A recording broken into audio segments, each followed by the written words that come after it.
Selamat datang dalam perjalanan spiritual dan sejarah Napatilas Islam di Masjid Mantingan, Jepara. Inilah Masjid Astana Mantingan, bukan sekedar rumah ibadah, tetapi juga simbol cinta, kekuasaan, dan peradaban.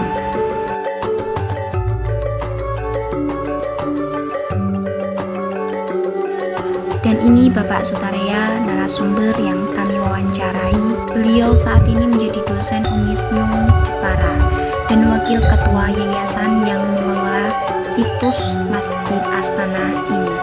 Dan beliau juga menjadi narahubung utama bagi para peneliti dan pelajar yang ingin memahami jejak sejarah Masjid Astana. Sejarahnya berasal dari sosok pemimpin besar yaitu Ratu Kalinyamat yang memiliki nama asli Retno Kencono, cucu dari Raden Fatah dan putri dari Sultan Trenggono, Raja Demak. Pada tanggal 10 April 1549, beliau diangkat sebagai penguasa Jepara. Dan gaya kepemimpinan Ratu Kalinyamat berlandasan syariat Islam, sebuah bentuk dakwah kultural yang dilakukan lewat kekuasaan. Selang waktu 10 tahun setelah menjadi pemimpin, tepatnya tahun 1559, Ratu Kalinyamat ingin meninggalkan warisan monumental yaitu sebuah masjid. Dan masjid ini dibangun sebagai ungkapan cinta sang ratu kepada suaminya yaitu Sultan Hadirin, atau nama lainnya Raden Thayyib, yang wafat tragis dalam konflik kekuasaan di Kesultanan Demak.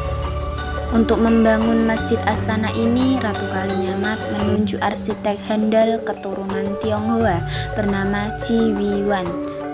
Desain awal masjid yang mengangkat kisah Ramayana sempat dihentikan oleh Sunan Kalijaga secara halus agar tidak menyinggung perasaan si Wiwan. Sebagai seniman cerdas, ia lalu menyamarkan bentuk makhluk hidup menjadi motif tumbuhan lewat seni distilasi agar tetap sesuai dengan nilai Islam. Yang di atas pintu ini adalah bentuk motif dari Hindu yang melambangkan Kalamakara dan motif bunga teratai sebagai tolak bala.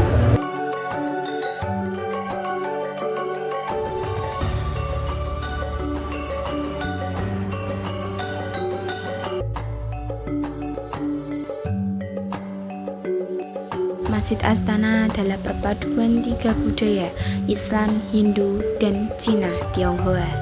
Inilah bentuk ornamen dari Tionghoa dengan ukiran awan, megamendung, serta hewan-hewan simbolik seperti burung, singa, dan kelelawar. Semuanya disamarkan dalam bentuk tumbuhan. Budaya Cina itu melekat.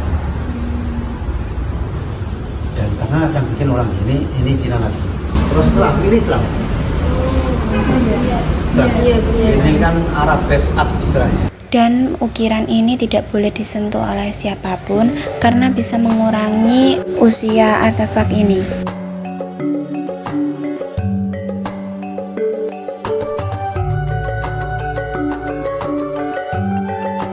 Dan untuk bentuk lanjutnya ada bentuk kera, burung yang terbang, terus ada kepiting yang diibaratkan di sini itu dekat pantai.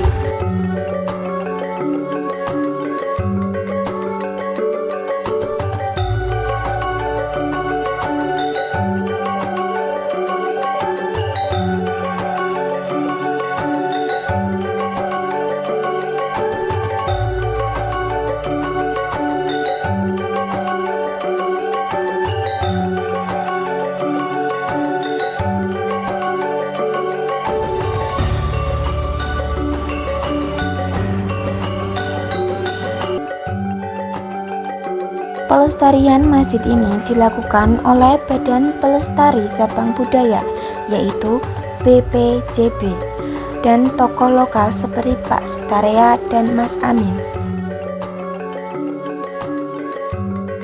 Dan untuk Mas Amin sebagai penerima tamu di masjid ini, status beliau pegawai dari Badan Pelestari Cagar Budaya. Kantornya di sebelah utara di Prambanan, yang membawa situs-situs candi-candi atau masjid, gereja, dan kelenteng. Pak Sutarya juga aktif mengenalkan sejarah masjid ini ke masyarakat lewat media, pameran, dan edukasi.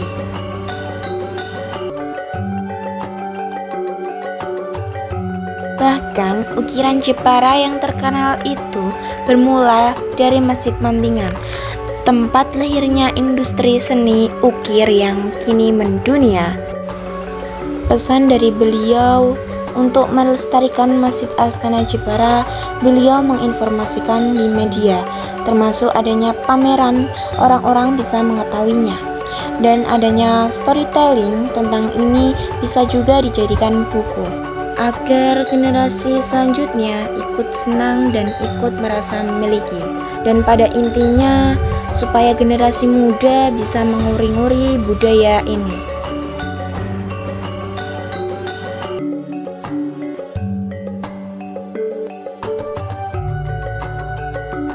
Masjid Astana bukan sekedar bangunan, tapi tapak tilas perjuangan, cinta, dan kebudayaan. Sebuah warisan yang harus dijaga dan dikenang oleh generasi penerus selanjutnya.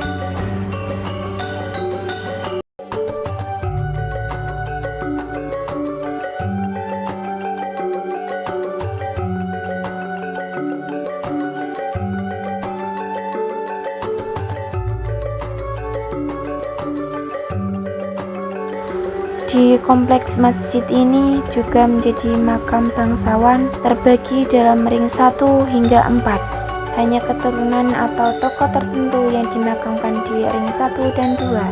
Di sini juga terdapat tradisi, yaitu haul, pengajian, dan lomba seni yang masih dilestarikan hingga saat ini.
Saya cukupkan cerita saya terkait Masjid Astana Mantingan Jepara.